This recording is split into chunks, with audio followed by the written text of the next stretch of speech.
I'm here today with my colleague Anna, who we're wearing matching shirts, so if you can find us. And there are videos in my slide deck, but I want people to know that if they're not captioned, there's no dialogue or sound. They're just a visual. And I'll do my best to describe the slides as we go.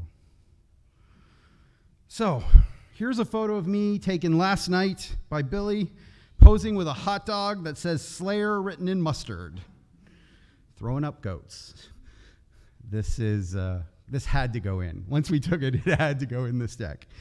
I always love coming to this event. It is wonderful to come home and be with friends and try things that are new. I'm one of the inventors of the Xbox Adaptive Controller. You can see that in that image. It is our Xbox gaming controller with some of the peripherals that we invented a few years ago. I'm also one of the inventors of the Surface Adaptive Kit. And there's a photo of the kit there with like the handles and the keycaps and the bump labels and the cable identifiers. And there's another photo there, which is from a contract and thing that I designed 20 years ago. So I designed the first digital library for the CNIB way back 20 years ago. And that's a photo from a security camera of us working with the staff on how we kind of did that.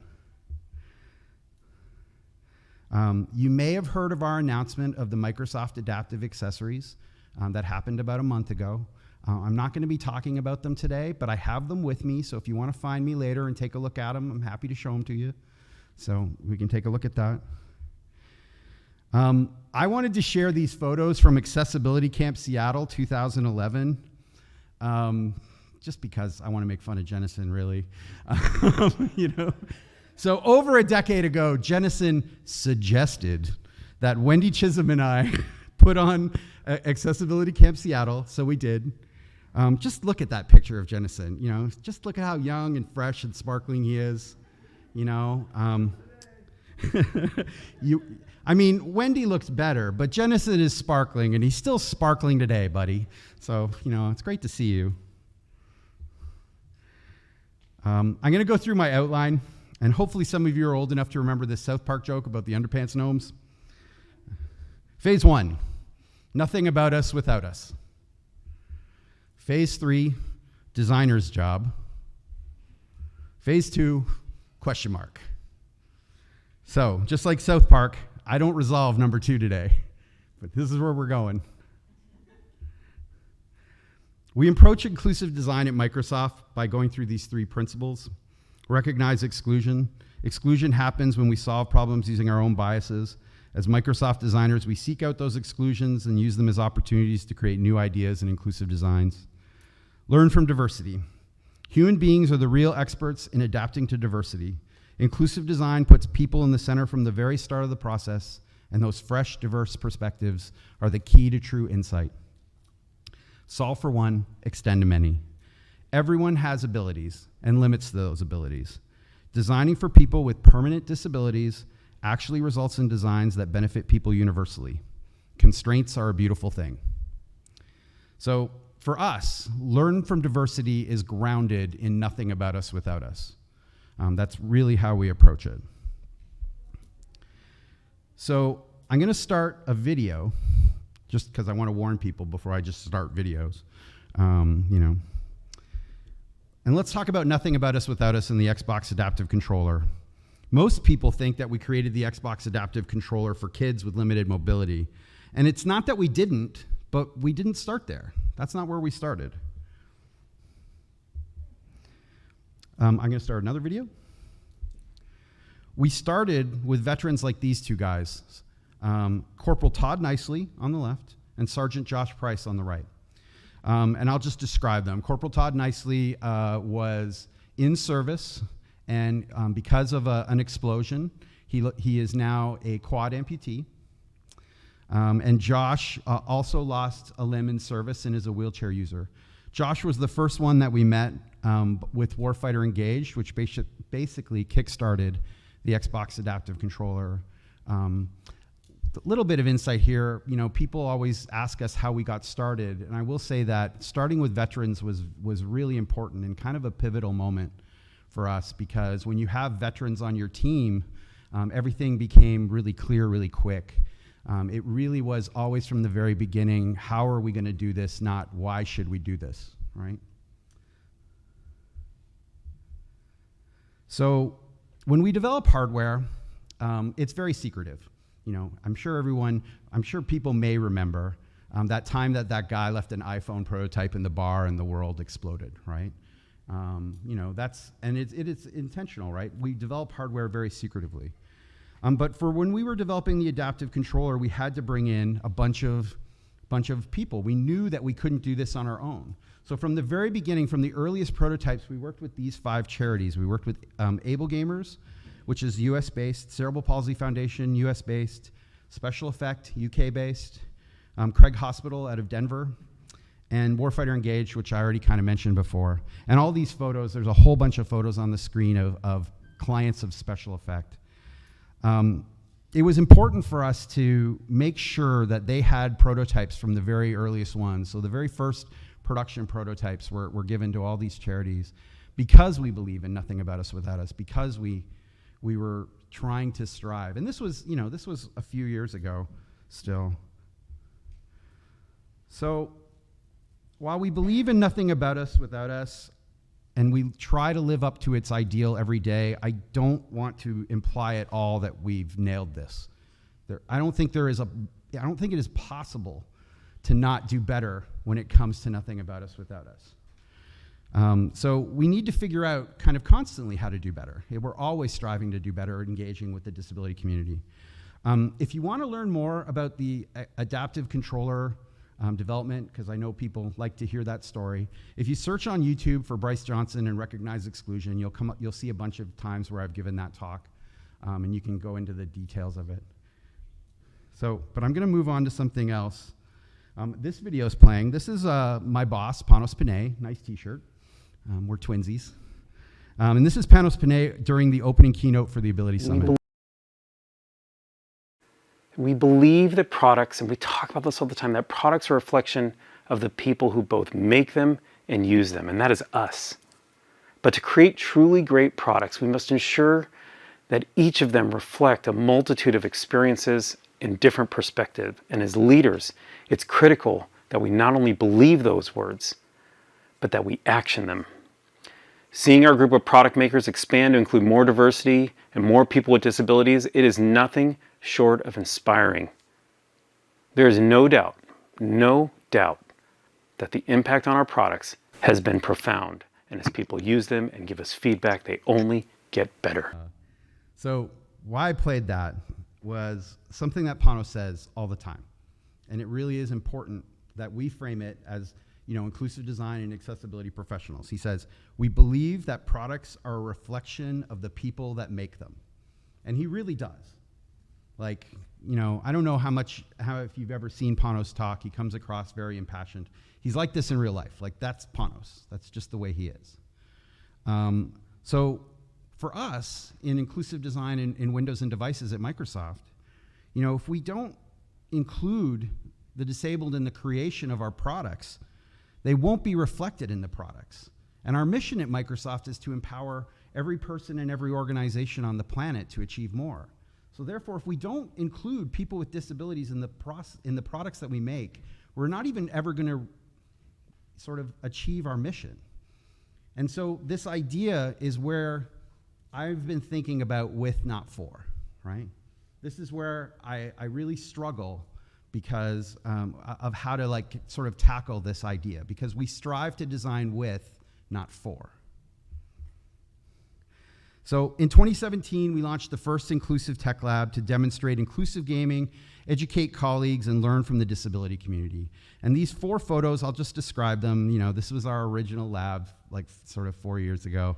The first one is like a desk with some computers and Xboxes on it, some various video games, some posters pinned on the wall, some stats.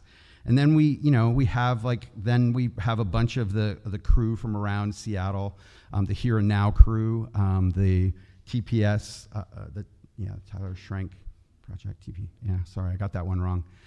Tyler's organization to come and sort of visit us. The photo in the bottom left is me talking with our laptop team, of how we bring people with disabilities into the products that we make. And the last photo is a photo that's used very often, and I put it in here because I think it's funny how often this photo is used in articles about the adaptive controller. This is the torso of Mike the Quad. I just want you all to know, if you ever see this photo out in the world, that this is Mike the Quad. He doesn't get credit nearly enough. So last month, we announced our new Inclusive Tech Lab, a Microsoft space dedicated to inclusive modern life and education, accessible productivity, and gaming for the disabled. It is an embassy for the disabled community where Microsoft designers and engineers can come to their space to work with them, right? And these photos, you can see basically our outside door, and then it's followed by our sensory area, where we're exploring sensory sort of experiences. And then on the bottom, there's a bunch of computers, one with a Braille reader, various types of keyboards and the Surface Adaptive Kit, one with a keyboard skin cover for our student computers that helps kids who are low vision or have dyslexia with its color-coded scheme and large fonts, and then some custom input devices like the classic Clevy keyboard and the Kensington Pro Expert mouse, those types of things. These are just sort of samples of what we have in there. But the lab is really about people, right? The facility is crafted so that people with disabilities can explore assistive and adaptive technologies, inclusive design products, and sensory experiences. So let me describe these photos. We have, a man holding like a Surface Go tablet who has Down syndrome. We have a man with his daughter who are in our sensory experience. We have a group of people basically standing in front of a Surface Hub giving some kind of presentation. We have a girl who is limb different using one of our computers. We have a woman who is neurodiverse using our Xbox Adaptive Controller. And then we have a man basically talking with someone on a remote robot as we explore hybrid experiences for the disabled in front of a laptop. So here's a Twitter thread that I found useful. And I want to be clear that when I say embassy, embassy is my word. I coined that word. I called the lab an embassy. So I listen when people I admire have critical things to say about my work. It's important. That's part of the job. So I'm going to go into details because there's one useful part of this that I really want to dig into for a minute. So Ms. Khan says, side note, as a non-white person, I tend to associate embassies with violence, like fences and securities and huge gates to keep-out zones. White people embassies that make you wait outside in the heat for hours because they're literally gatekeepers to various opportunities and they know you'll do it. And that kind of feedback is super important to me because my intent when I said the word embassy, I have to recognize that it doesn't mean the same to everyone, right? On Tuesday, I had a backroom tour of the Henry Ford Museum. And here's a photo of me with a California Highway Patrol car. The curators talked about the challenges of putting this car out on display because for some people, it is a hostile object, right? It invokes painful imagery, and that has to be respected. I need to be aware that when we use the word embassy, it doesn't mean the same to everyone. That doesn't mean I'm going to stop using the word embassy for now, but I need to understand it in its context, right? But there's another part of this thread that I really want to kind of dig in on, because this is something that a bunch of us at Microsoft have been struggling with for a while, which is by Ms. Gupta here, where she says, also designing for the disabled is going to take them nowhere because their design would lack the basic context without the inclusion of the disabled. Absolutely true. So let's go through this, and let's see how this sounds familiar to anyone. This is, without context, regression happens, a non-virtuous cycle. Okay? People with disabilities find bugs, they report bugs suck, yuck. Fixing bugs is hard, right? And urgent most of the time.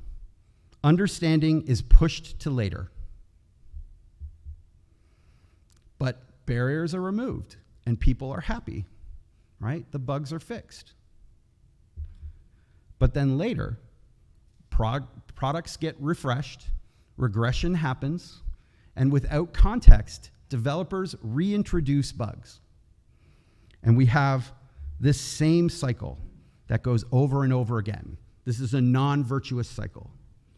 And it is true, without context, bugs happen, right?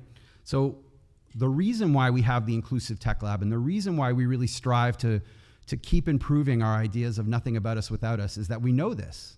We know that this is a non-virtuous cycle. I'm going to start a video again. The main goal of the lab is to have the disabled partner with our designers and engineers to co-create accessible solutions through activities like our inclusive design sprints, which are grounded in our inclusive design principles. And this is a video that's basically showing one of our recent inclusive design sprints that we've done and how they kind of work. So back to the principles, I want to give you a little bit of insight into what I've learned over the years as they've applied to these principles. So the first one, recognize exclusion. What we've learned is everyone has bias. We all do. And we can't let our assumptions or our comfort get the best of us. If we do not intentionally include people with disabilities, we need to intentionally include people with disabilities to banish unintentional exclusion, right? So learn from diversity. This is another thing that I've learned a lot. Doing exactly what one person says may steer you in the wrong direction and incomplete insight. So I work with a lot of designers and engineers that are wired in their professionalism to know what people want.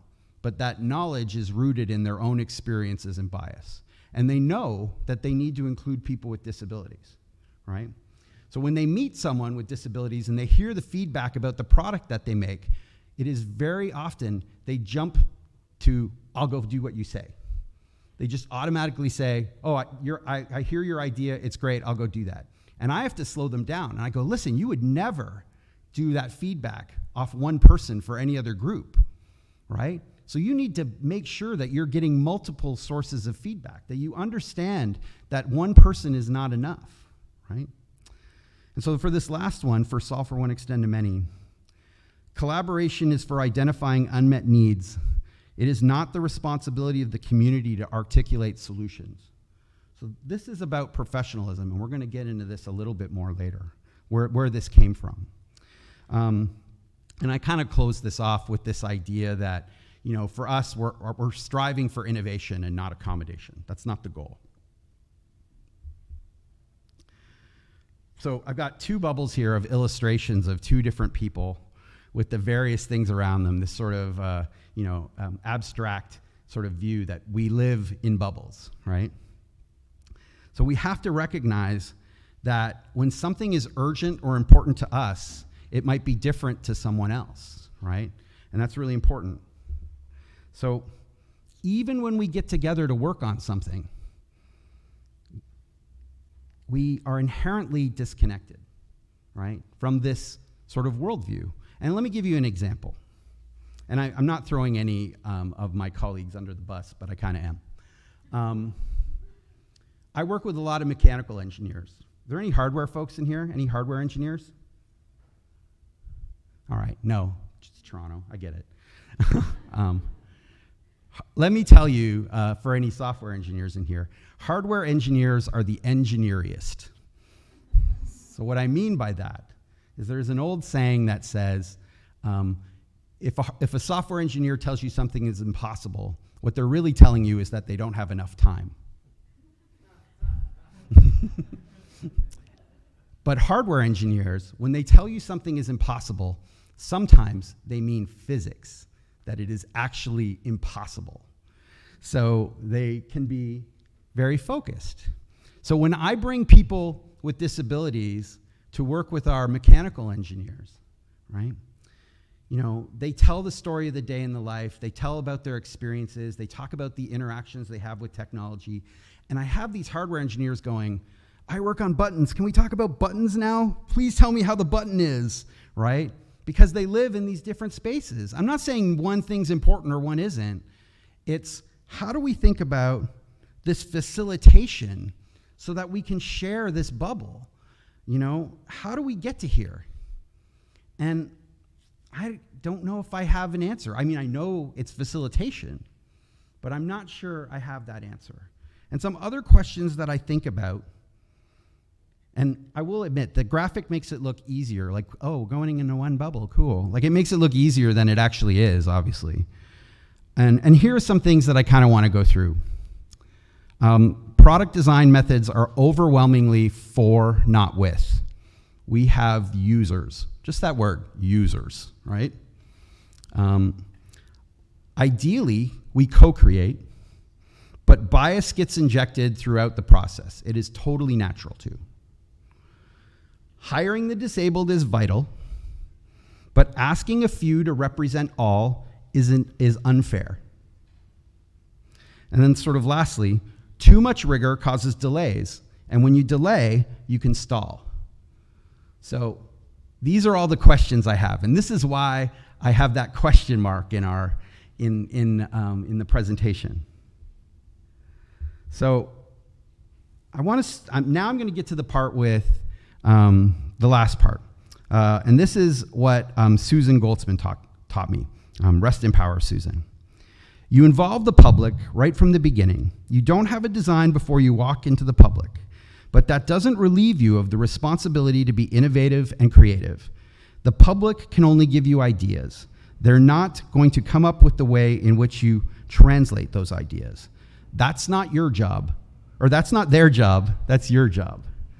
And I really do think this is important. We're professionals. We're here to make products better, and we absolutely involve the community. We are arm in arm with the community, but we have to remember whose job it is to make things better. So, in closing, phase 1, nothing about us without us. Phase 3, it's the designer's job. And phase 2 is question mark. And I want to thank everybody for letting me talk here today, and I'd be happy to take some questions.